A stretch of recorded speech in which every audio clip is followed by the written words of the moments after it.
Fouad-Laroui, vous êtes de double culture, marocaine et néerlandaise. Exact. Donc, vous connaissez bien la culture islamique et protestante. Oui. Laquelle a donné les meilleurs fruits d'après vous? Les deux, on ne peut pas vraiment comparer. Les protestants, les protestants ont donné, si vous voulez, une certaine culture, comment dire, qui n'est pas basée sur l'exubérance baroque, catholique, une certaine façon un peu froide de considérer le monde. Alors c'est la thèse de Max Weber sur l'éthique protestante et l'apparition du capitalisme. Donc ça c'est une chose. Et la pensée arabe, c'est différent, mais il y a quand même un point commun.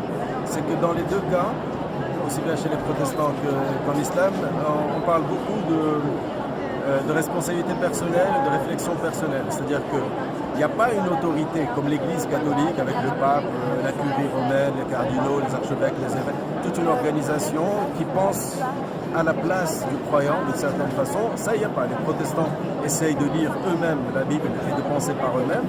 Et en fait, en islam, il n'y a pas non plus d'église. C'est-à-dire les musulmans sont invités à lire eux-mêmes le Coran et à réfléchir par eux-mêmes. C'est pour ça qu'il ne faut pas croire toutes ces espèces de mouftis, d'imams, de quartiers, de mosquées qui racontent n'importe quoi. Il ne faut pas les croire. Il faut simplement lire soi-même le texte et on est assez grand pour en tirer soi-même une éthique. Parce que finalement, c'est ça.